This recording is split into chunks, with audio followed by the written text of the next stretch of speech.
Bueno, vamos a ver los elementos de protección personal seleccionados por el Departamento de Seguridad y Medio Ambiente para los trabajos que realiza el personal, sobre todo del área de logística y operación de transporte grifolier.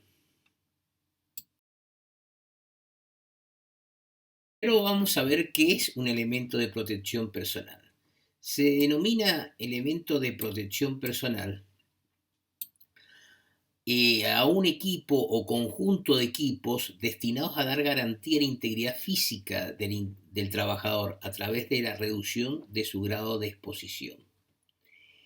Los elementos de protección personal no reducen el riesgo o el peligro, solamente protegen al individuo del ambiente y del grado de exposición.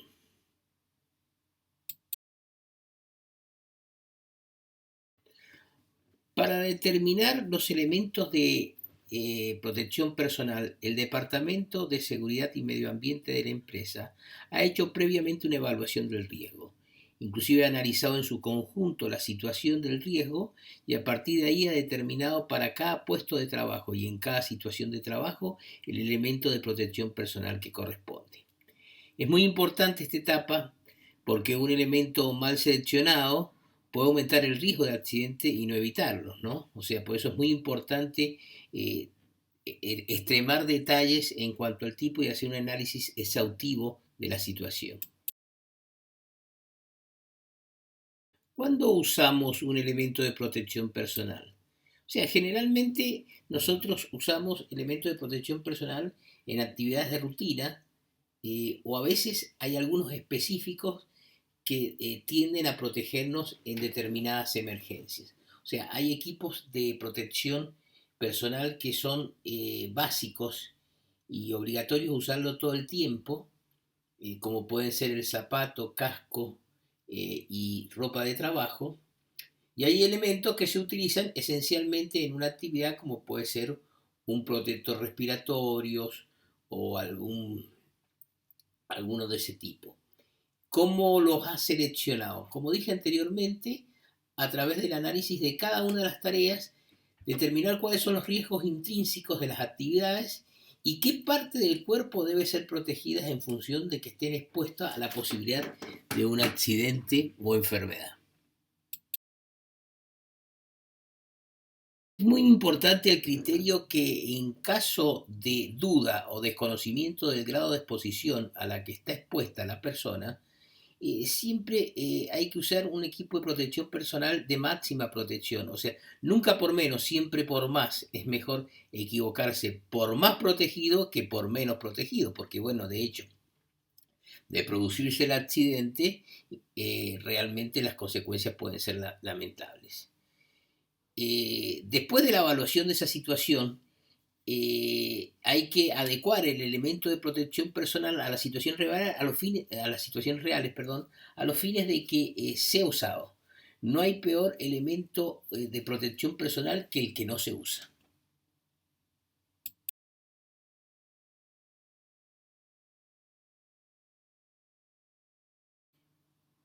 Bueno, vamos a ver qué medidas se deben tomar ante el caso de un riesgo. Entiéndase por riesgo la merituación de un peligro, o sea, una situación tiene mayor o menor riesgo o un peligro tiene un mayor o menor riesgo cuando o aumenta la frecuencia de producirse o bien de producirse, la severidad o gravedad es más importante. Dicho esto, ¿no es cierto? Hay cuatro maneras principales de atender al riesgo profesional. Vamos a describirlo por su orden de eficacia decreciente. Una es eliminar el riesgo. O sea, existe, por ejemplo, una persona cerca de un abismo que no está cubierto, un desnivel muy importante que no está cubierto, bueno, cubrir totalmente la posibilidad de que esa persona se pueda caer. Entonces ahí hemos eliminado el riesgo, de alguna manera evitamos. Ponemos, por ejemplo, en un hueco de escalera, un hueco de ascensor, ponemos una plataforma en una obra en construcción de tal manera que no existe ese hueco como tal. Entonces hemos eliminado el riesgo y hemos atendido la situación. La segunda sería la eliminación de la exposición de la persona al riesgo. O sea, ¿qué hacemos nosotros? Que el riesgo existe, el hueco existe, pero que ponemos, ¿no es cierto?, una baranda con señalizaciones, etcétera, detallando el riesgo y de alguna manera estamos eliminando la exposición de esa persona a ese riesgo, porque no va a estar expuesto porque tiene una cantidad de elementos que impiden, ya sea de barrera, a que se exponga a esa caída. La tercera sería que, digamos, es el aislamiento del riesgo. En el caso más concreto, por ejemplo, una persona está expuesta a ruido. ¿Qué hacemos? Vamos y confinamos el elemento ruidoso de tal manera que el ruido no trasciende, entonces no llega como tal a ejercer su acción dañina sobre la persona. Y la última, que de alguna manera por ahí puede ser la más barata, la más común, pero no necesariamente tendría que ser la definitiva, es proteger a las personas. ¿Con qué? Muchas veces con un elemento de protección personal. O sea, a veces no tenemos alternativas y no podemos encontrar otra situación por las características del riesgo. Pero hay veces que nosotros tomamos esa decisión porque es la que tenemos más a mano y es la que resuelve. De alguna manera estamos poniendo algún elemento a la persona que incomoda en su quehacer diario.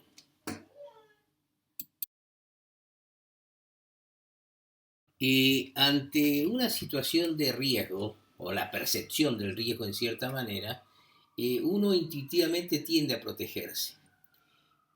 Cuando no encontramos o no disponemos de los medios adecuados, intuitivamente recurrimos a cualquier cosa que tenemos, tal como lo muestra las fotos por ahí graciosas y grotescas que se muestran en la figura. Esto totalmente hay que evitarlo porque no hay peor sensación que, o sea, que la de tener la sensación de estar protegido y realmente no estar protegido. Así que es muy importante y para eso vamos a detallar cada uno de los elementos y qué características deben tener los mismos.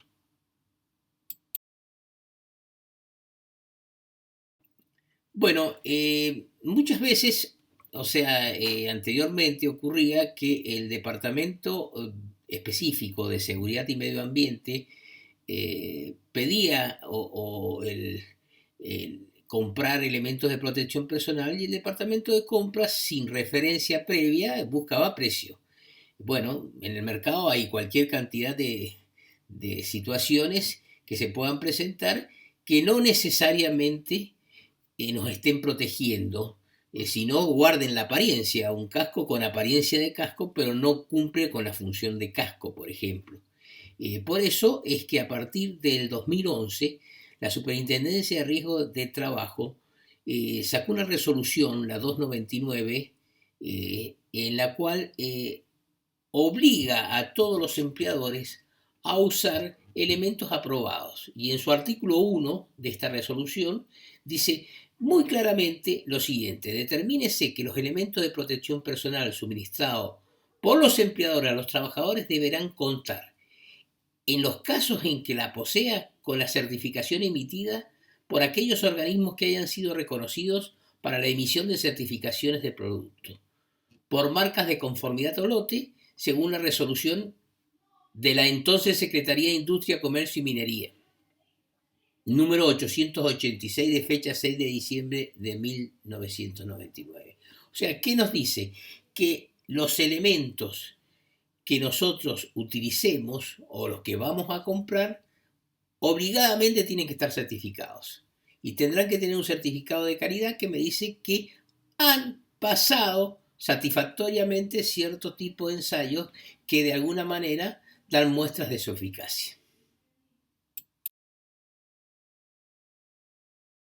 Si un elemento de protección personal cumple con la certificación de calidad requerida, o sea, que haya realizado o haber pasado satisfactoriamente los ensayos que ahí le requieren.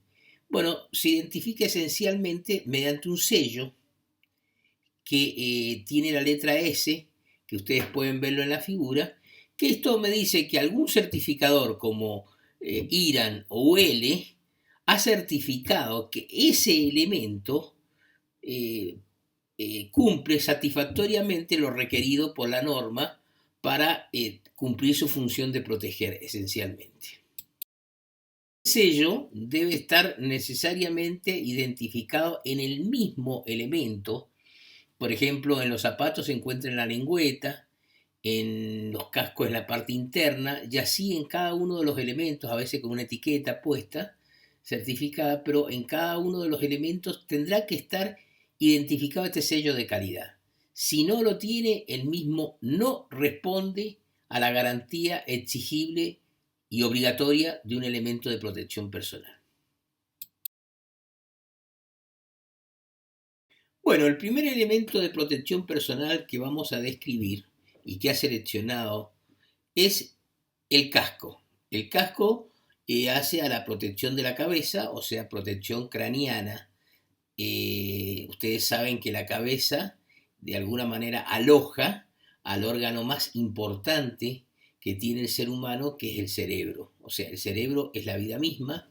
Nosotros no podemos vivir con cerebro, no podemos reemplazar el cerebro, no se puede trasplantar un cerebro, y muchas veces es muy difícil de reparar un cerebro, ¿no es cierto? Entonces, tenemos que protegernos porque a partir de ahí podemos llegar a tener un accidente de características muy, pero muy grave en caso de no haberlo protegido. Por eso son de uso permanente, generalmente cuando hay la posibilidad de estar expuesto a un riesgo. ¿Qué implica estar expuesto a un riesgo? Si nosotros podemos trabajar en distintos niveles en forma simultánea.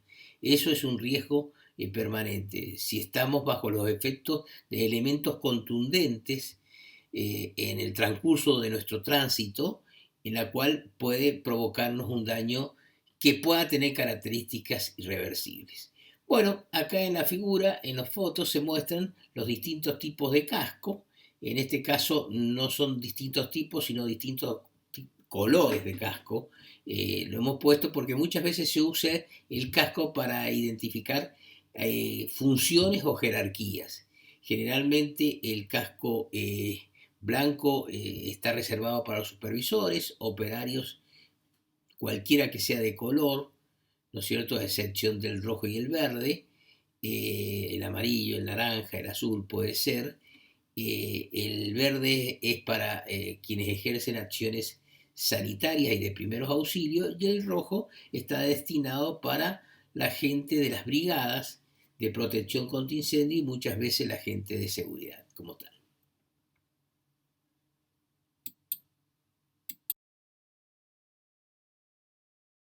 ¿Qué debe tener un casco? Esencialmente las siguientes funciones son determinantes y totalmente imprescindibles para que cumplen su función. Primero, la capacidad de amortiguación de los choques, o sea, ya sea nosotros vamos contra un elemento, golpeamos, bueno, que nos amortigüe, o sea, nos absorba energía para que no vaya directamente a la zona, al cerebro, a la zona afectada. Resistencia al impacto en caída libre. Cualquier elemento que pueda caer en caída libre, ustedes saben que se acelera, inclusive a mayor altura o mayor peso es mayor, que nos pueda caer en la cabeza puede provocar un accidente muy pero muy grave. O sea, tiene que absorber esa energía que produce el elemento que viene en caída libre. A veces resistencia de proyecciones de objetos que vienen a velocidad, por ejemplo, que se haya desplazado, se rompe el disco de una moladora, algún elemento que se proyecta y se proyecta sobre nuestras cabezas, el casco tiene que tener la función para soportarla. Muchas veces ejerce una acción dieléctrica, o sea, aislamiento eléctrico, a veces ya sea por un contacto indirecto con una parte o cable o parte energizada, o bien por inducción eléctrica, nosotros podemos recibir una descarga eléctrica. Lógicamente que la zona muchas veces más expuesta es porque es la zona más alta del cuerpo humano, la cabeza, nos encontramos, puede ingresar a través del cerebro, entonces, a través de la cabeza, entonces a veces tiene que tener la rigidez dieléctrica, o sea, el aislamiento necesario como para que no descargue por ese lugar el, el, la corriente eléctrica. Resistencia a la perforación, cualquier golpe punzante que pueda crear una situación de una herida penetrante, también tiene que resistirla como tal. Mantenimiento de funciones de protección de bajas y altas temperaturas también se usa porque mucho de nuestro trabajo se produce a la intemperie, donde estamos expuestos a estas dos situaciones, a la alta y baja temperatura. Entonces, a veces es importante, ¿no es cierto?, cubrirnos. Hacen a veces de un gorro con visera. Es más, al tener entre el acolchado y el casco propiamente dicho, una cámara de aire, hace unas veces de efecto aislante y refrigerante. Y otra particularidad que también debe tener, que sea resistente a la llama. Cualquier circunstancia, el casco nos tiene que evitar que la llama nos incida sobre nosotros, sobre todo a la zona del pelo, que es una zona que es muy combustible. ¿Cómo elegimos y cómo operamos con un casco, no es cierto? Vamos a tener en cuenta las siguientes consideraciones. Primero, que hay que adaptar el casco perfectamente a la cabeza, en forma que no se desprenda fácilmente al agacharse o al mínimo movimiento. O sea, el casco tiene que estar perfectamente adherido y sujeto a la cabeza para que no se nos caiga como tal. Una fijación adecuada del arnés interior a la cabeza, de manera que no produzca molestias por irregularidades o aristas vivas, o sea, no sentir la molestia que se siente cuando nos queda algún revés, una arista, o sea, que tiene que estar perfectamente adaptado. ¿Por qué? Porque muchas veces lo tenemos que usar durante toda la jornada. Imagínense, si existe una molestia, esta se magnifica en el tiempo. Lógicamente, por la misma razón de lo que hablamos recién, que lo usamos durante todo el día muchas veces, debe pesar lo menos posible para que de alguna manera nos resulte menos molesta. En puestos sometidos a radiaciones relativamente altas, como es el sol, los cascos deben ser de policarbonato o de ABS, que es el aquilonitrilo butadieno estireno, para evitar su envejecimiento prematuro. El plástico, generalmente, los polímeros estos tienen una particularidad, que con el tiempo se cristalizan y por lo tanto se envejecen, lo que los hace mucho más frágiles y sobre todo al efecto del choque. Deben ser en lo posible de colores claros porque absorbe menor cantidad la radiación, entonces nos es más fresco. O sea, el blanco de alguna manera es el ideal porque es el que menos radiación infrarroja absorbe del espectro de la luz solar. Función y los riesgos simultáneos a los que estamos expuestos, a veces hay que agregarle algunos accesorios al casco para poder usarlo. En este caso, como vemos en las distintas fotos, el primero es un casco para gente que realiza trabajos en altura, o sea, donde ustedes ven una presilla que se adapta al barbijo nuestro, de tal manera de asegurarnos de que en el curso de la manipulación o del trabajo no se nos va a caer como tal.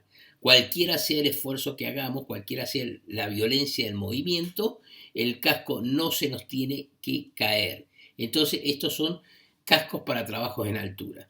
Muchas veces en el trabajo que nosotros tenemos que hacer, aparte de proteger la cabeza, tenemos que proteger el rostro o estamos expuestos a niveles muy altos de ruido, entonces se pueden adosar al mismo casco accesorios como una careta o unos protectores auditivos de copa.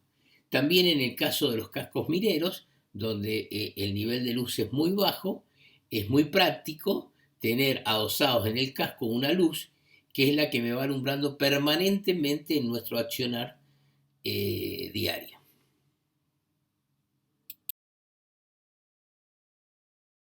Ahora vamos a ver aspectos que hacen a la caducidad del casco, o sea, cuando nosotros percibimos de que el casco ha dejado de tener la eficacia requerida y es necesario de su reemplazo. Si bien el vencimiento viene indicado en el casco, ¿esto por qué? Porque se hace una evaluación estadística, como es un polímero que tiene una cristalización en el tiempo, perdiendo sus facultades, se estima que ese proceso de envejecimiento natural se produce en una determinada cantidad de tiempo. O sea que ya de por sí ya sabemos que aunque tenga el aspecto perfecto o no haya recibido ningún impacto que le dé, ya de por sí, por viejo, ya tiene una pérdida de la capacidad de proteger. Aparte de eso, de esa indicio de que nos está indicando que hay que cambiar el casco, puede producirse algún elemento que nos diga que anticipadamente tengamos que cambiar el casco. Como por ejemplo, como consecuencia de algún golpe, puede tener una grieta o un agujero, entonces eso hay que cambiarlo, o sea, no hay posibilidad que nosotros dejemos una situación de ese tipo. En caso de que se haya roto el arnés que sujeta y adhiere a la cabeza, también hay que cambiarlo. En el caso de que se generen abolladuras en la parte superior, como consecuencia de algún choque, también hay que cambiarlo. En el caso de que se hayan producido deformaciones permanentes que impidan la correcta adaptación del casco a la cabeza, también hay que cambiarlo. Y si aumenta mucho el casco debido a las condiciones de uso, ¿no es cierto? Lógicamente que ya nos quede, que no ha adherido con capacidad para adhesión a la cabeza, también hay que descartarlo.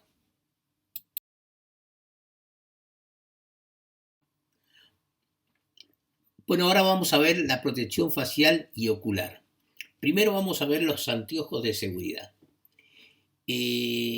Vamos a ver qué consideraciones son importantes a la hora de elegir un anteojo de seguridad. Primero, que tiene que quedarnos cómodo, o sea, tiene que tener un diseño ergonómico de tal manera que se adhiera perfectamente a nuestra forma de cara, etc.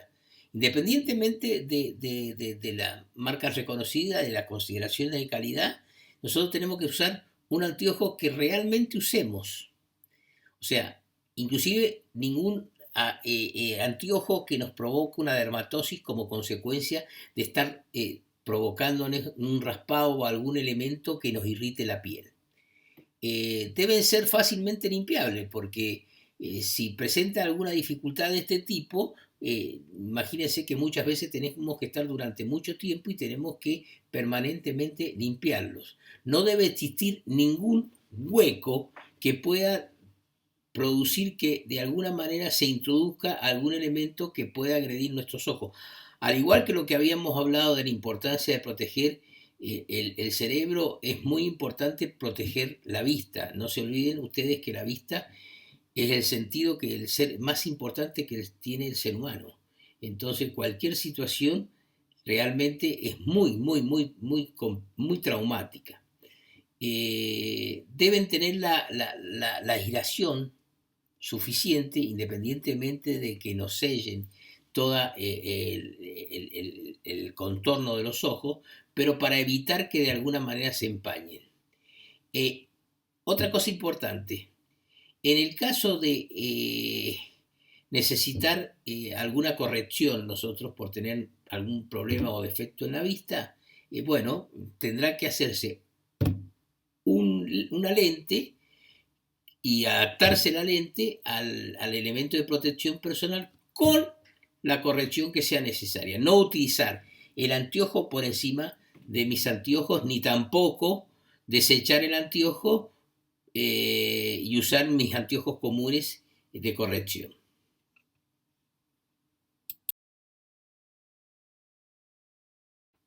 Cuando hay riesgo de salpicadura o de proyección de partículas que puedan ingresar por cualquier lugar al ojo, se utiliza ya no el anteojo de seguridad, sino la antiparra. ¿Por qué? Porque esta tiene la particularidad de cubrirme todo el orbital, o sea, toda la parte, no pudiendo, o sea, no pudiendo ingresar ninguna salpicadura, etcétera, con el mismo.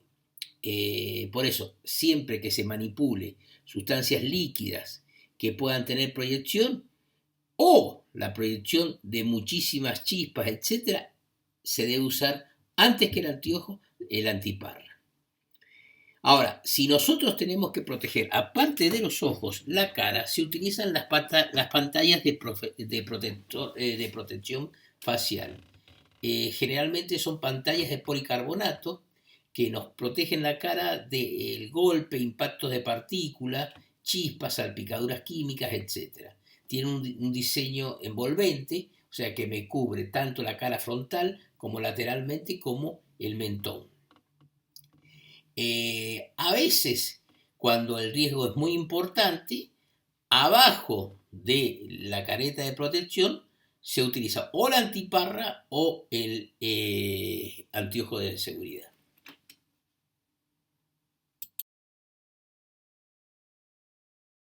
Al igual que los otros elementos de protección personal que le precedieron, las caretas de protección facial también tienen su vencimiento y también hay criterios para fijar de alguna manera su reemplazo. Como de manera orientativa, o sea, no necesariamente taxativa, pero sí orientativa, ¿cuáles serían los criterios? Por ejemplo, observar que hay arañazos, o sea, demasiado marcada que nos impida una buena visión, deformaciones del visor, que nos estén permitiendo o estén impidiendo ver bien. La rotura del ocular o el visor cuando se rompe, rotura de cualquier componente, el arnés o que lo sujeta a la cabeza o cualquiera de los componentes, que el sujetador, el regulador, etc. Un aumento considerable de peso debido a las condiciones de uso y desajustes ostensibles en los oculares o visores con el resto del protector.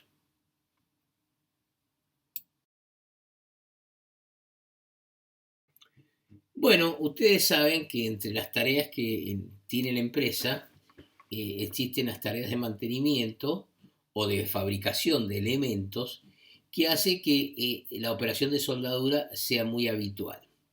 Esto hace que tengamos que soldar tanto soldadura con gases, o sea, la oxiacetilénica, o soldadura eléctrica, ya sea manual o soldadura eléctrica automática. Entonces, es importante utilizar, estamos expuestos, dada que ya sea en cualquiera de estas situaciones, en la soldadura por gases o la soldadura eléctrica, hay una gran emisión de rayos ultravioletas en la luz que emite cuando se está produciendo el arco. El arco eléctrico, que es el que ejerce la función de soldar. Esto hace que estemos expuestos a la posibilidad de contraer una conjuntivitis como consecuencia de esa exposición. A tal motivo tenemos que utilizar algunos tipos de protectores que nos evitan o nos disminuyen la acción de los rayos ultravioletas. Se usan caretas especiales en las cuales nosotros tenemos la posibilidad de, en la zona de visión, agregarle algunos filtros. Estos filtros de alguna manera me absorben los rayos ultravioletas, permitiendo su acción dañina, impidiendo, perdón, su acción dañina. Estos filtros dependen de alguna manera de el tipo arco o el tipo de llama. También dependen de la intensidad de corriente, porque la luminosidad de la llama o la intensidad de la luminosidad va a depender de alguna manera de la intensidad de corriente o a veces del caudal mismo de gas, ¿no es cierto? La posición en que nos encontremos frente al elemento que estamos soldando, si estamos más cerca o más lejos de donde se está produciendo la soldadura, la iluminación general del recinto, si está cerrado o protegido, y lógicamente las condiciones que son intrínsecas a nosotros mismos, la sensibilidad que podamos tener a contraer una conjuntivitis o los hábitos que tiene el mismo soldador, o sea, que a veces no es tan riguroso en el uso, a veces se demora a la hora de ponérselo, primero le interesa ver dónde ha puesto el electrodo y empieza a soldar y después se baja la careta y empieza a actuar, entonces es importante. Generalmente los filtros oculares se ponen superpuestos a un vidrio traslúcido que me permite poder trabajar sin el filtro. O sea, yo levanto la ventana que tiene el filtro ocular y nosotros, por ejemplo, para ir viendo la calidad de la soldadura, para ir picando la soldadura para ver si hay escoria o poros, etcétera, nosotros tenemos que levantar esta ventanita.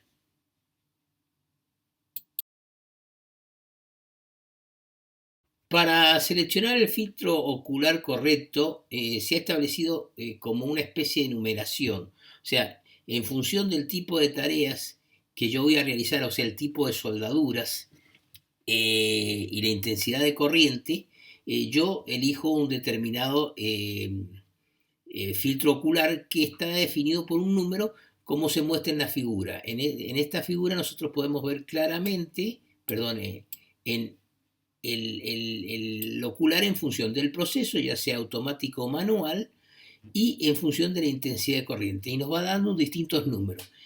En función de eso nosotros podemos, un abaco de doble entrada, podemos ingresar y saber cuál sería el filtro ocular establecido, que ese es el que hay que requerir para cada una de las tareas.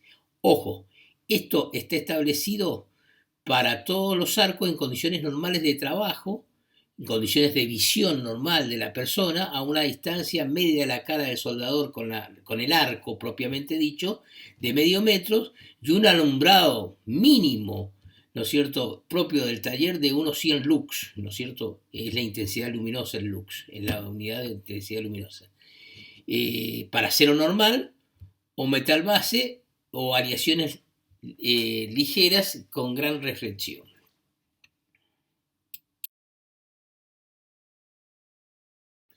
Bueno, protección auditiva. La ley establece que si estamos expuestos a una dosis diaria superior a los 85 decibeles A, tenemos que obligadamente usar protección auditiva para no tener una sordera prematura o una hipoacusia prematura. Asimismo, aunque no estemos en un tiempo de exposición importante, pero si los ruidos que se realizan tienen ruidos de impacto que superen los 110 decibeles en escala C, digamos, de ruido, también tenemos que usarlo. O sea, ya sea que estemos golpeando, ya sea que haya alguna acción de impacto que también pueda provocar en nuestros oídos. Entonces es muy importante porque, bueno, ya tuvimos una charla respecto a lo que significa el problema ruido y la necesidad de la protección auditiva. Hay dos tipos de protectores auditivos, los de copa, que son los que se muestran en las fotos, que algunos se utilizan adaptados a los cascos, como se ve en la otra foto, son acolchados y se ponen en forma externa, de tal manera de que recubren todo el pabellón de la oreja, y los llamados endoaurales porque se penetran en el pabellón auditivo, que están los más comunes, estos tipos torpedo, que se muestran con aletas, o los que son amoldables, que son los anteriores. Bueno, ambos tienen sus ventajas y desventajas. Se prefiere el de copa primero porque es más supervisable, yo lo veo, no presenta los defectos de la mala colocación, pero también es cierto que el de copa es por ahí, sobre todo en las zonas estivales, en el momento, por ahí es más incómodo porque tiene una esponja que recubre la copa, que nos provoca transpiración, nos provoca un desagrado o molestia. No obstante, los endaurales presentan un problema adicional que es la posibilidad de llevar a una infección a los oídos, debido a que si nosotros no tenemos la higiene necesaria para manipularlo, por ahí podemos provocar una infección en el oído interno y medio.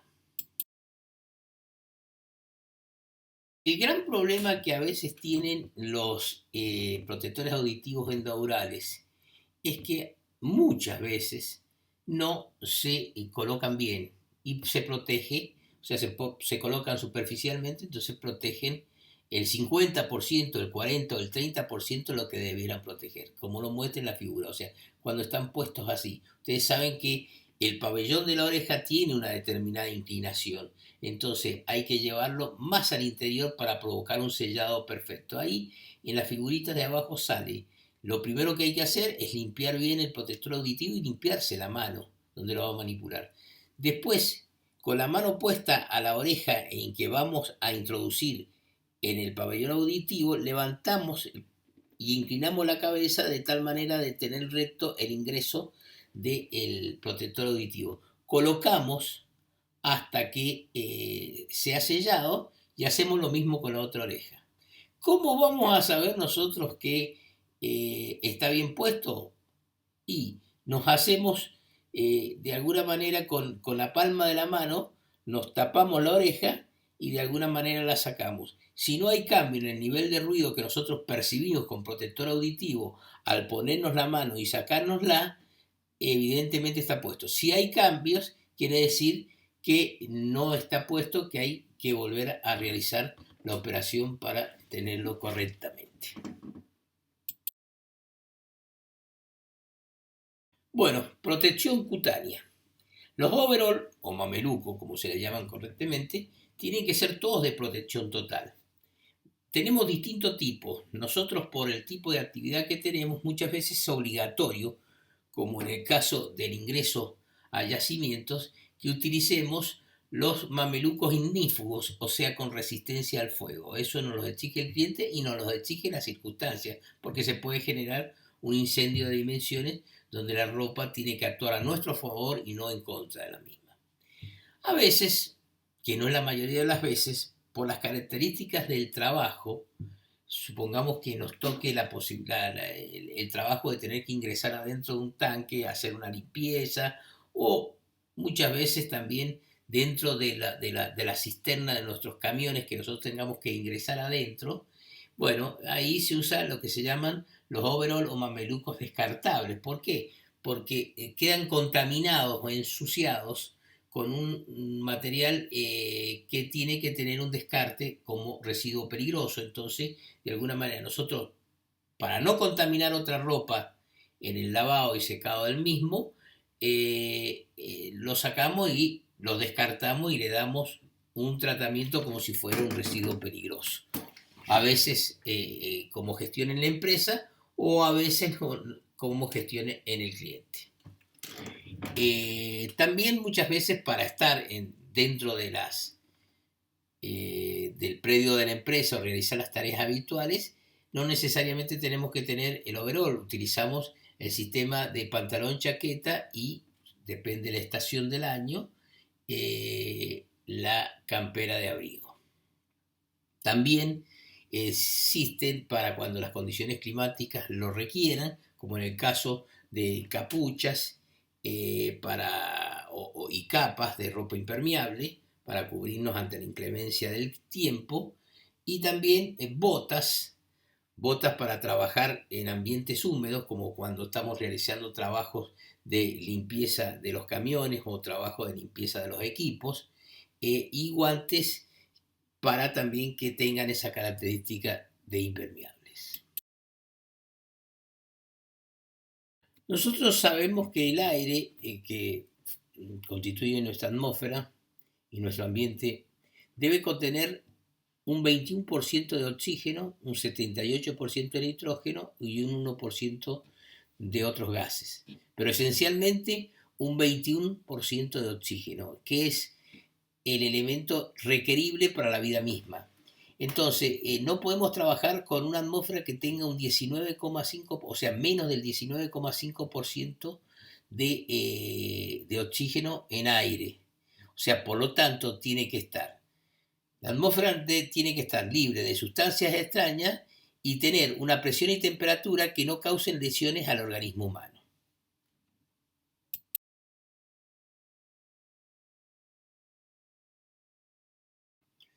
Para el personal que tiene que trabajar muchas veces en las instalaciones del cliente, sobre todo de los clientes petroleros en los yacimientos, ya sea en las baterías como en los pozos, sabemos que hay mucha emanación, sobre todo en la zona de los yacimientos de la parte de la zona sur, de la parte de Malargüe, de el gas sulfídrico, un gas extremadamente tóxico y hasta puede ser mortal.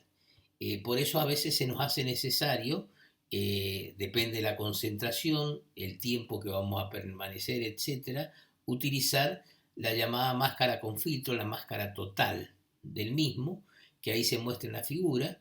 Ya hemos hablado de este tema y los filtros tienen que ser los adecuados para vapores orgánicos y gases ácidos.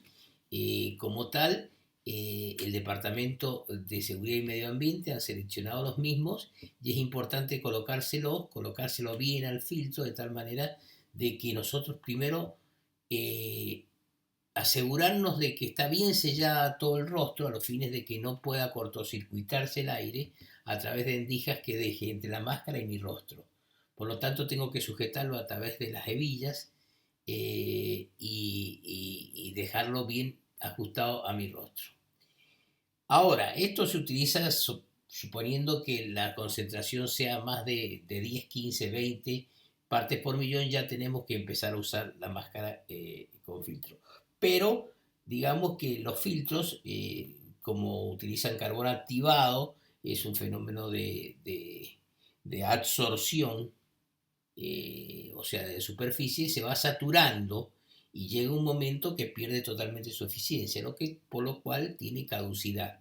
Entonces hay que llevar un historial, un registro perfecto y pensar que no es para estar en forma permanente porque se puede saturar, depende de la concentración y el tiempo que estemos, se pueden saturar y ya dejan de prestar la función de separar el contaminante del aire que nosotros respiramos. Siempre que es para eventualmente de producirse un bolsón o alguna contaminación accidental, nosotros nos ponemos y salimos, pero no es para estar permanentemente trabajando con los mismos. En el caso de que tengamos que hacer ya sea un rescatismo o un trabajo en un área confinada, se utiliza el otro equipo que tenemos al lado, que es el equipo de respiración autónoma, donde tiene en ese tubo que ustedes pueden ver en la figura, aire a presión que puede ir de 300 kilos a 200 a 300 kilos. A partir de ahí nos da una autonomía de tiempo. ¿Por qué? Porque nosotros estamos respirando el aire del tubo y no el aire del ambiente. Lógicamente que ese se utiliza para casos extremos, donde hay que hacer el rescatismo de una persona que esté afectada de alguna manera en un ambiente extremadamente contaminado.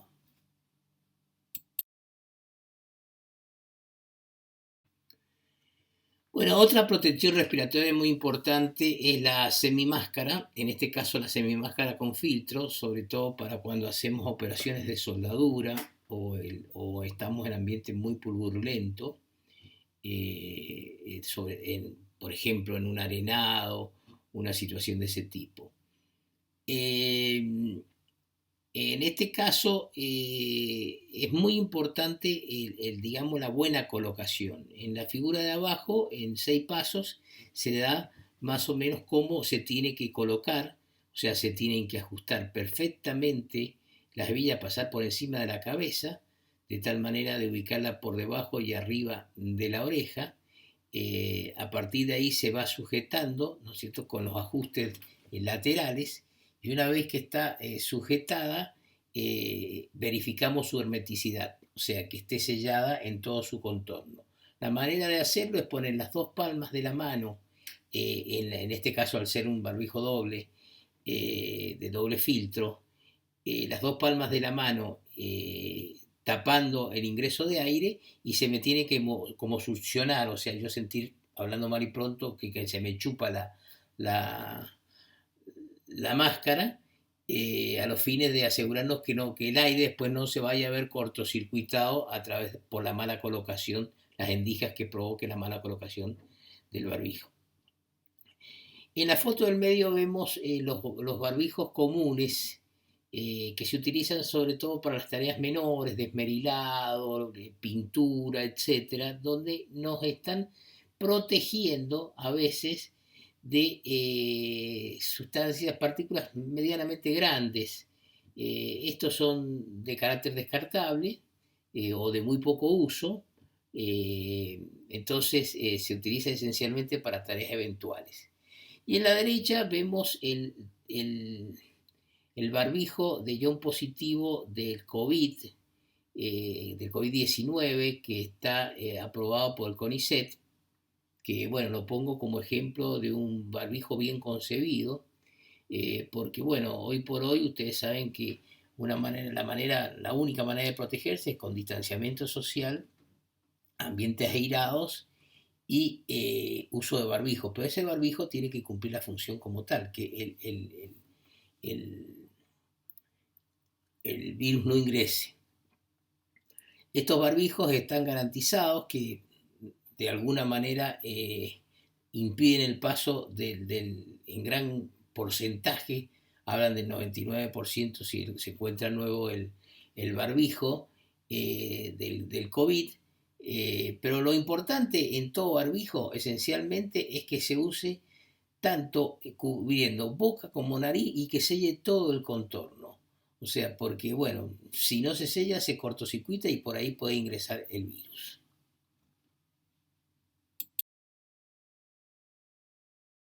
Los guantes. Bueno, en el curso de manipulación, ustedes saben que casi todo el trabajo nuestro esencialmente es manual, o sea, que las manos es, digamos, la parte de nuestro cuerpo más expuesta a la posibilidad de un accidente. Por eso es fundamental que siempre que vamos a trabajar en forma manual lo hagamos protegiéndolos. Para eso usamos los guantes de cuero baqueta, como se ve en la figura a la izquierda, o de algodón moturado, que es el reforzado en las palmas, que es el que se encuentra en la figura del medio. Si nosotros tenemos que manipular sustancias corrosivas, se puede usar con hidrocarburo que pueda penetrar y nos pueda generar una dermatitis de contacto, se puede utilizar los guantes de nitilo, que es el verde que se encuentra en la foto de arriba, o los guantes de PVC, depende de las circunstancias, ¿no es cierto?, que son los que se encuentran abajo con color rojo. Zapatos de seguridad. Bueno, este es uno de los elementos de protección personal que tenemos que usar de manera permanente en nuestro trabajo.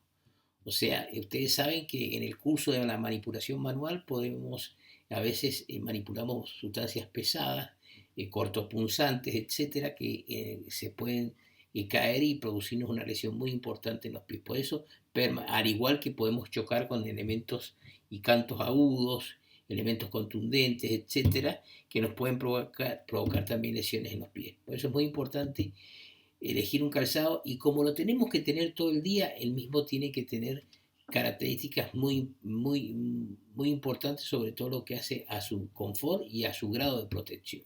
Sobre todo tiene que tener en cuenta que tenga una alta resistencia al impacto en caída libre, sobre todo la parte eh, que protege los dedos, que se encuentra, ¿no es cierto?, con una resistencia de acero,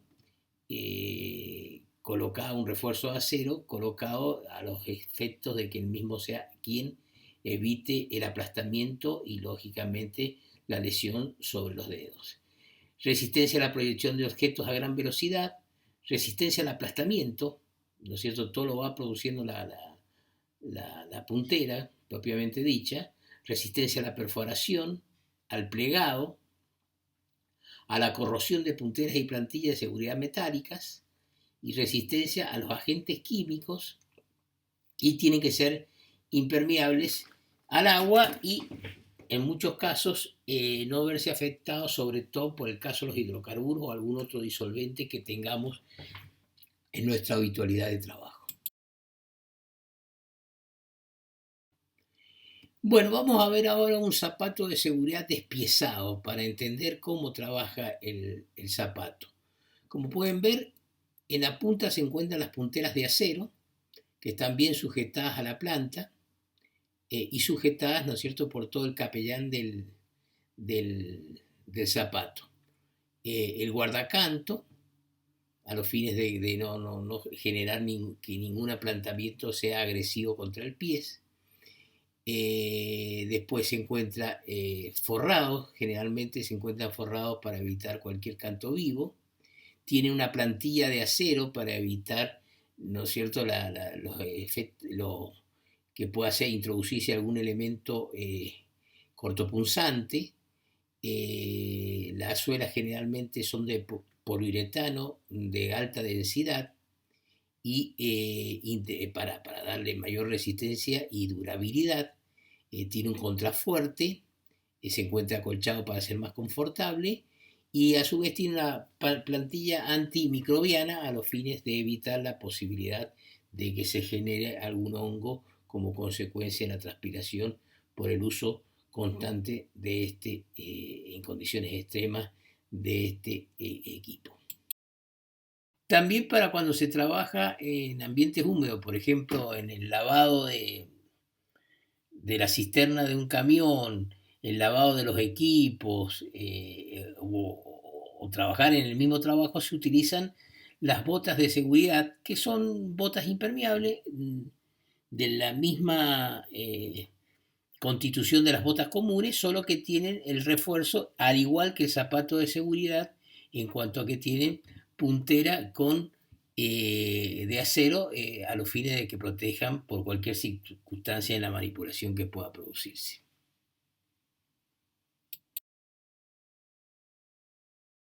Ahora vamos a ver la caducidad de un calzado de seguridad que viene determinada por el tiempo en que conserva su función protectora. En este sentido, las pautas que determina el desecho que nos lleva a sustituir el modelo que estamos usando, y a modo de orientación, y de una manera así muy por arriba, no exhaustiva, estas son algunas de las pautas que puede tener dar la motivación a tener que cambiar el calzado. La rotura o deformación de la puntera o plantilla, si hubiera habido algún accidente que lo genera, la rotura de cualquier parte componente del calzado, grietas o alteraciones de montaje, deformaciones permanentes que impidan una correcta adaptación al pie y aumento considerable del peso debido a las condiciones del uso. Realizamos trabajos en altura y superamos los 2 metros y no tenemos una plataforma protegida, o sea, con barandas, rodapié, etc., hay que utilizar el arnés de seguridad. El arnés de seguridad que provee la empresa y que exige para el trabajo es el tipo paracaídas o completo, o sea, que de alguna manera me está cubriendo la parte del dorso y también la parte de la cadera a través de una sujeción en las piernas. Este me permite que en cualquier caso de caída yo quede con una verticalidad y no tenga unas tensión diferenciales en parte de mi cuerpo que me puedan afectar esencialmente la columna vertebral. Se utilizan para amarrarse a los puntos de sujeción los cabos de amarre, que en este caso son dobles, como se muestra en la figura, con moquetones que son grandes. Y bueno, en este caso aparecen los que tienen amortiguación, pero no son los que se usan generalmente para alturas menores a los 4 metros de altura. Se prefiere que no usar con amortiguación. ¿Por qué? Porque se prolonga tanto el cabo de amarre que puede la persona llegar a la superficie del piso, aunque atenuado, pero aunque sea con amortiguación. O sea, se utilizan directamente sin amortiguación. Solamente lo usamos con amortiguación cuando superamos esas elevaciones de trabajo. A veces necesitamos caminar por encima de una carga, de un equipo, entonces lo más adecuado es el cabo de amarre retráctil, como el que se muestra en la figura, que nos permite a través de una línea de vida horizontal desplazarnos y cualquier situación inercial, o sea, que una caída, etcétera, se traba de tal manera impidiendo que tengamos el mínimo recorrido. Estos son los más adecuados, generalmente se usan o con una línea de vida eh, horizontal, colocada la misma estructura donde se puede hacer las cargas y descarga de camiones, o con una, que es el más adecuado de todos, porque se encuentra el punto de sujeción se encuentra por encima de la cabeza nuestra, a través de un riel en altura, donde también, ¿no es cierto?, se va desplazando el riel y de esa manera nosotros nos vamos desplazando protegidos en toda la longitud.